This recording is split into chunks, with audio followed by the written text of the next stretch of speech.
The Day the Sky Fell, an overview of September 11, 2001. On the morning of September 11, 2001, the United States was bathed in the bright sunshine of a late summer day. The skies were clear, a fact that would later be recalled with a haunting sense of irony. It was a Tuesday that began like any other, with people commuting to work, children heading to school, and the nation moving to its familiar rhythm.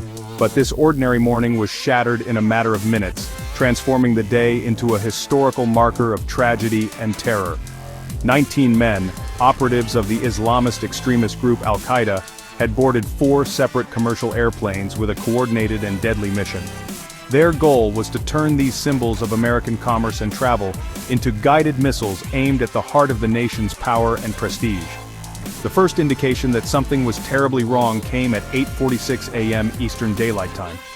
American Airlines Flight 11, a Boeing 767 that had departed from Boston, was deliberately crashed into the North Tower of the World Trade Center in New York City. The impact created a massive, gaping hole high on the skyscraper's facade, sending a plume of black smoke billowing into the pristine blue sky. At first, many onlookers and news reporters speculated it was a tragic accident, a small plane gone astray. That illusion was violently dispelled just 17 minutes later, at 9:03 a.m., when United Airlines Flight 175, another hijacked plane from Boston, sliced into the South Tower, an event witnessed on live television by millions around the world. The horror was not confined to New York. At 9:37 a.m., the attackers struck a symbol of American military might. American Airlines Flight 77, which had taken off from Dulles International Airport, crashed into the western side of the Pentagon in Arlington, Virginia. The impact caused a partial collapse of the massive building and ignited a ferocious fire that would burn for days. Meanwhile, a fourth plane, United Airlines Flight 93, was also under the control of hijackers. This flight, which departed from Newark, New Jersey, was believed to be heading for another target in Washington, D.C., possibly the White House or the U.S. Capitol. But on this flight, a rebellion was underway.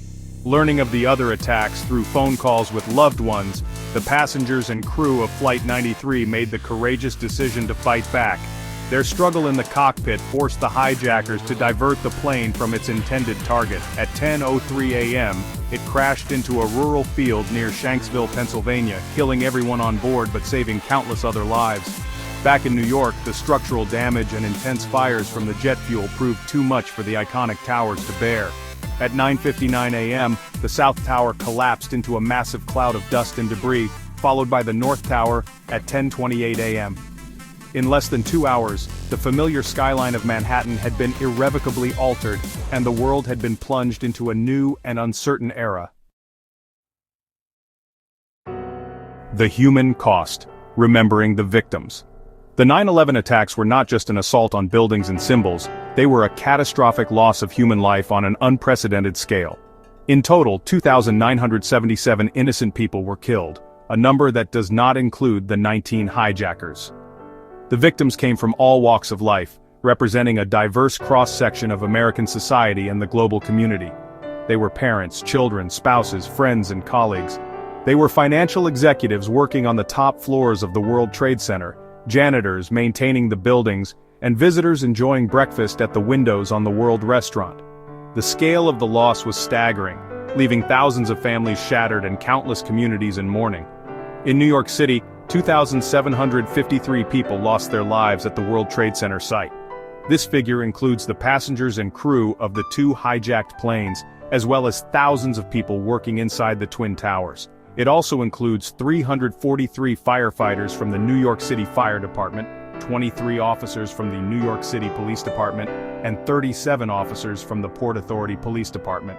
These brave first responders rushed into the burning towers in a desperate attempt to save others, making the ultimate sacrifice when the buildings collapsed. Their heroism in the face of unimaginable danger became a defining story of courage amidst the chaos and despair of that day. The attack on the Pentagon claimed the lives of 184 people. This included 59 passengers and crew members aboard American Airlines Flight 77, as well as 125 military and civilian personnel working inside the building. The impact and subsequent fire created a scene of devastation, and rescuers worked tirelessly for days to recover victims from the wreckage. In the quiet fields of Shanksville, Pennsylvania, All 40 passengers and crew members aboard United Airlines Flight 93 perished. Their collective act of defiance prevented an even greater tragedy in the nation's capital, and they are remembered as the first heroes of a new kind of war, civilians who refused to be passive victims of terror. The human cost of 9/11 extends far beyond the immediate death toll. The victims hailed from more than 90 different countries, making the attacks a truly global tragedy that resonated far beyond American shores. For years after the attacks, thousands of rescue and recovery workers, as well as downtown residents, suffered from severe health issues caused by exposure to the toxic dust and debris at Ground Zero.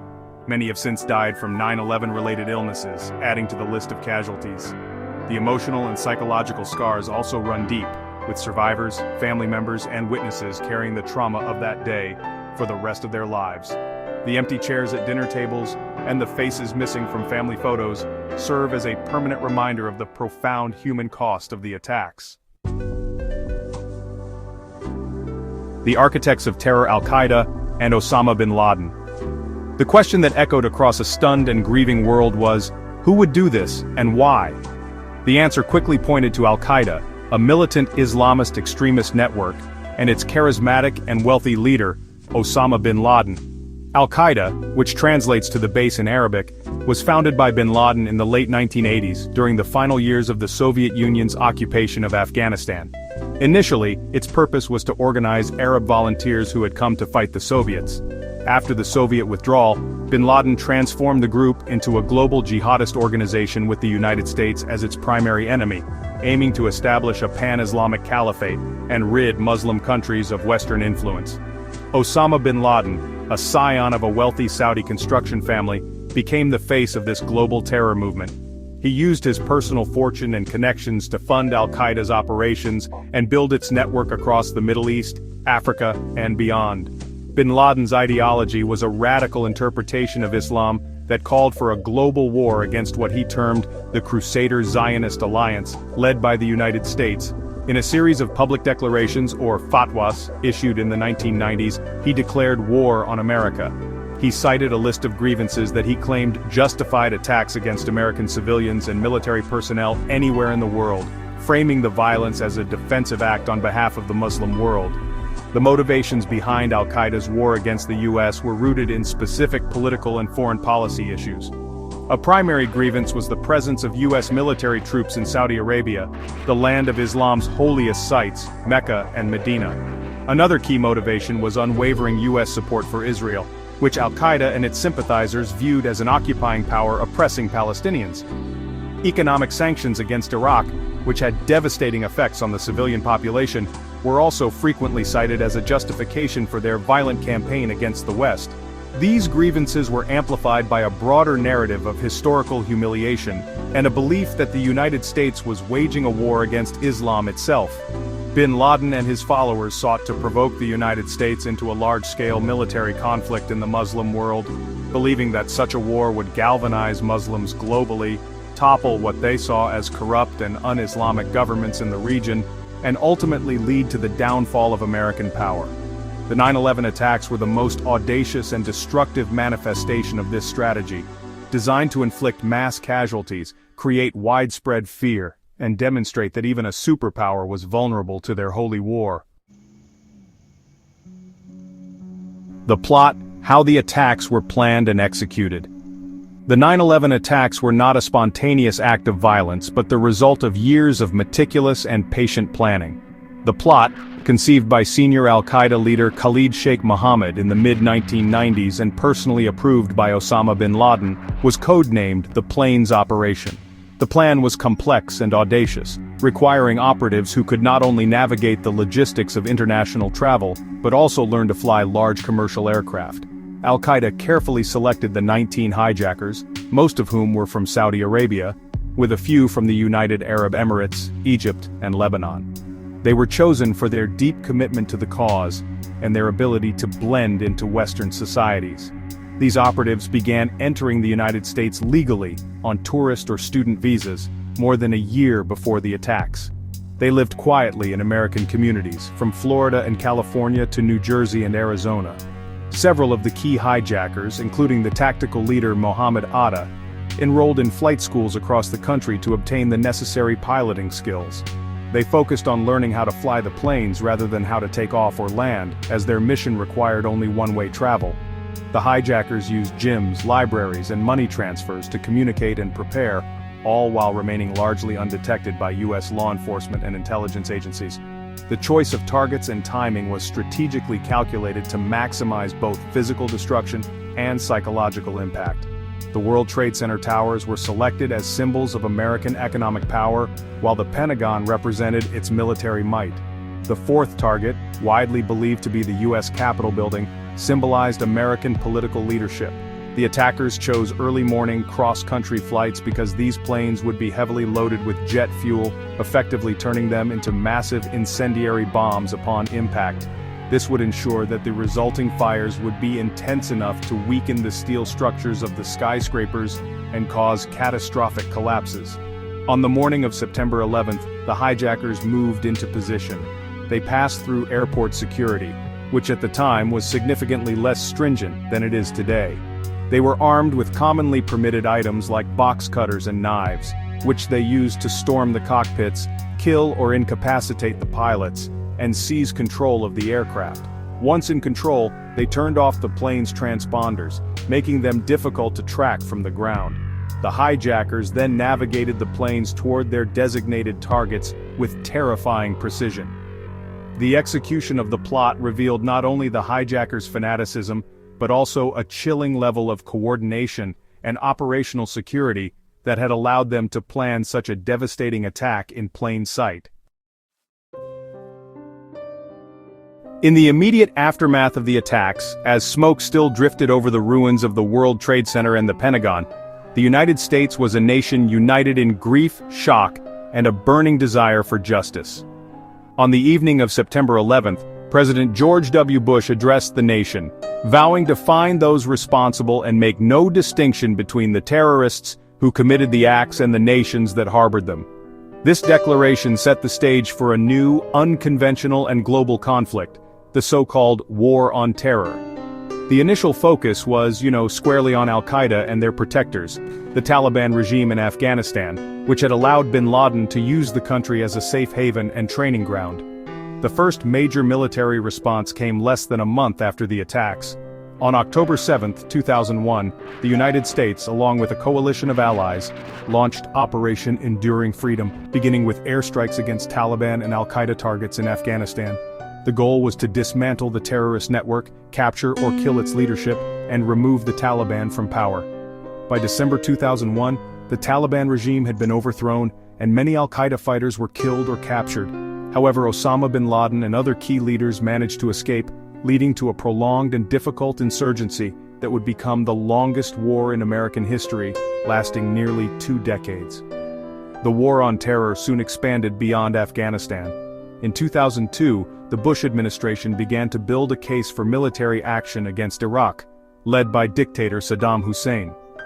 The administration argued that Iraq possessed weapons of mass destruction and had ties to terrorist organizations, including Al-Qaeda, posing a grave threat to global security. Despite significant international opposition and skepticism from weapons inspectors, the United States led an invasion of Iraq in March 2003. While Saddam Hussein's regime was quickly toppled, no weapons of mass destruction were ever found, and the intelligence linking him to Al-Qaeda was later proven to be tenuous at best. The invasion of Iraq plunged the country into a brutal civil war and a violent insurgency that would last for years, costing hundreds of thousands of lives and destabilizing the entire region. The wars in Afghanistan and Iraq defined American foreign policy for the next generation. They were costly in terms of both blood and treasure, leading to the deaths of thousands of U.S. service members and trillions of dollars in spending. The global response was mixed. While many nations initially supported the action in Afghanistan, the invasion of Iraq was widely condemned and strained key alliances, fundamentally reshaping America's role and reputation on the world stage. The September 11th attacks exposed profound vulnerabilities in America's domestic security and intelligence apparatus. It became painfully clear that government agencies had failed to connect the dots and share information that might have thwarted the plot. In response, the United States government undertook the most significant reorganization of its national security framework since the Cold War. A central element of this overhaul was the creation of the Department of Homeland Security in 2002. This massive new cabinet-level department consolidated 22 different federal agencies, including the Coast Guard, the Secret Service, and Customs and Immigration Services, all under one roof, with the singular mission of protecting the American homeland from terrorism. One of the most visible changes for ordinary Americans came in the form of heightened airport security. The newly created Transportation Security Administration federalized airport screening, replacing private security contractors with a federal workforce. Travelers were suddenly faced with new rules, removing shoes and laptops, limits on liquids, and full-body scanners. Cockpit doors on commercial airliners were reinforced, and the Federal Air Marshal Service was expanded. These measures were designed to make it nearly impossible for a September 11th-style hijacking to ever happen again, fundamentally changing the experience of air travel for generations to come. The government's response also extended deep into the realm of intelligence gathering and law enforcement. Just weeks after the attacks, Congress passed the USA Patriot Act, a sweeping piece of legislation that greatly expanded the surveillance powers of the government. The act gave authorities more latitude to conduct wiretaps, track internet communications, and obtain personal records like library and financial records without a warrant in terrorism-related investigations. Proponents argued these tools were essential for preventing another attack, providing law enforcement with the means to proactively identify and disrupt terrorist plots before they could be carried out. However, these new powers sparked a fierce and enduring debate over the balance between national security and civil liberties. Critics argued that the Patriot Act and subsequent surveillance programs, some of which were later revealed to involve the bulk collection of phone data on millions of Americans, eroded fundamental privacy rights guaranteed by the Constitution. This debate intensified over the following years as the scope of government surveillance became clearer. The post-September 11th era forced the United States into a continuous conversation about how much liberty a society is willing to sacrifice in the name of safety, a question that remains highly contested today. The impact of the September 11th attacks reverberated far beyond the borders of the United States, creating a global ripple effect that permanently altered international relations, security policies, and cultural attitudes. The attacks immediately triggered a wave of global solidarity, famously captured by a French newspaper headline that declared, "We are all Americans." For the first and only time in its history, NATO invoked Article 5, its collective defense clause, stating that an attack on one member is an attack on all. This initial unity, however, soon gave way to deep divisions, particularly over the United States-led invasion of Iraq, which fractured long-standing alliances and fueled anti-American sentiment across the world. The War on Terror framework reshaped global security priorities. Governments around the world implemented their own enhanced counterterrorism laws, increased surveillance, and tightened border controls. International cooperation on intelligence sharing and law enforcement became more robust, but this new focus on terrorism also had unintended consequences. Some authoritarian regimes used the rhetoric of fighting terror to justify crackdowns on political dissent and minority groups within their own borders. The global landscape became more securitized, with a heightened sense of suspicion and risk permeating everything from international travel to global finance. One of the most profound and damaging global consequences of September 11th was the rise of Islamophobia. Although President Bush and other Western leaders made efforts to distinguish between the extremist ideology of Al-Qaeda and the peaceful religion of Islam, the attacks fueled suspicion and prejudice against Muslims worldwide. In many Western countries, Muslim communities faced increased discrimination, hate crimes, and government scrutiny. The narrative of a clash of civilizations between the West and the Islamic world, once a fringe academic theory, gained mainstream traction, creating deep cultural and political fissures that continue to cause tension and misunderstanding. The attacks also inspired a new generation of jihadist groups. While the core of Al-Qaeda was weakened by the war in Afghanistan, its ideology proved resilient and adaptable. The instability created by the Iraq War provided fertile ground for the rise of new and even more brutal organizations, most notably the Islamic State of Iraq and Syria, or ISIS. These groups used sophisticated online propaganda to recruit followers from around the world, launching their own waves of terrorist attacks in Europe, the Middle East and beyond. In this sense, September 11th did not end terrorism, but instead transformed it, ushering in a new, more decentralized and persistent phase of global jihadist violence. In the wake of a tragedy as monumental and shocking as September 11th, it's, perhaps unsurprising that a host of conspiracy theories emerged. These theories sought to provide alternative explanations for the events of that day, often pointing to a hidden hand or a secret plot far more complex than the official account.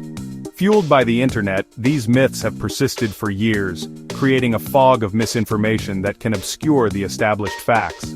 However, these claims have been exhaustively investigated and widely debunked by government commissions, independent scientists, engineers, and journalists who have scrutinized every detail of the attacks.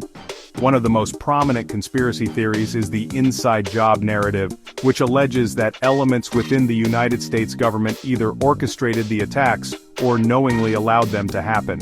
Proponents of this theory often point to the swift collapse of the Twin Towers as evidence of a controlled demolition using pre-planted explosives.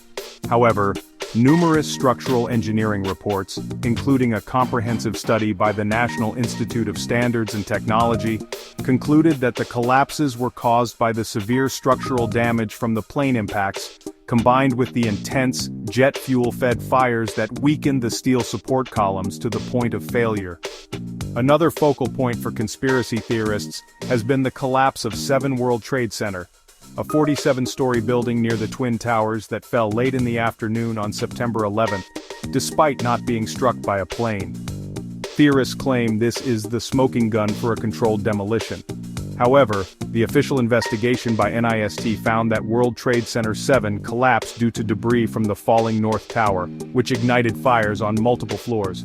These fires burned uncontrolled for hours, causing critical steel beams to expand and fail, leading to a progressive collapse. This explanation is supported by extensive computer modeling and forensic analysis of the building's structure. Other theories include the claim that a missile, not a commercial airliner, hit the Pentagon, and that United Airlines Flight 93 was shot down. These claims have been thoroughly discredited by overwhelming evidence.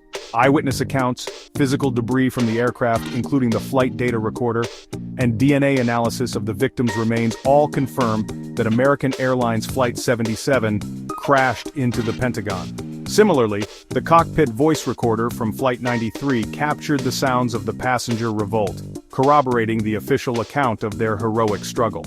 While these conspiracy theories provide simple answers to complex questions, they ultimately ignore a mountain of evidence and disrespect the memory of the victims and the conclusions of countless experts. More than 2 decades have passed since the attacks of September 11, 2001, but their legacy continues to shape our world in profound and undeniable ways. The date is not just a historical event, it's really a dividing line that marks the beginning of the 21st century's defining conflicts, policies, and social dynamics.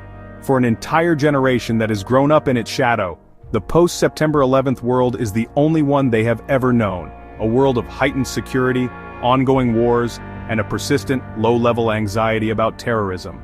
The killing of Osama bin Laden in 2011 and the end of the war in Afghanistan in 2021 marked significant milestones, but they did not close the chapter on this era.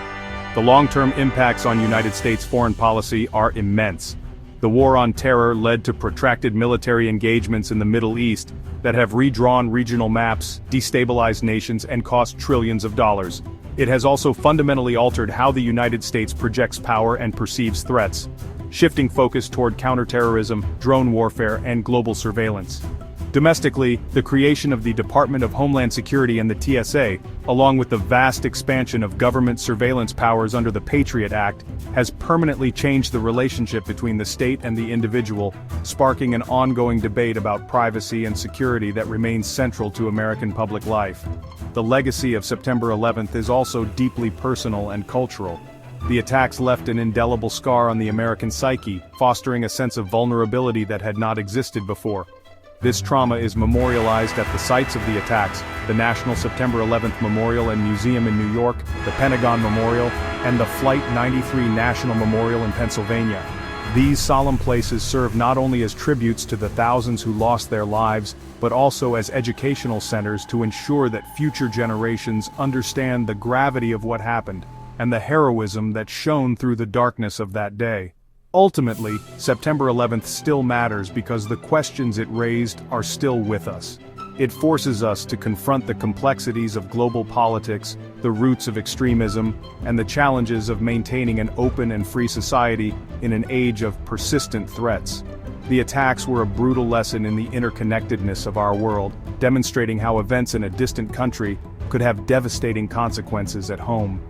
Understanding September 11th, its causes, its consequences, and its continuing impact is essential for navigating the challenges of the present and for striving to build a safer, more just, and more understanding world for the future. Ready for a history adventure? Join our community. Subscribe to World History, smash that like, share with friends, and drop your thoughts below. Let's make history together. See you in the comments.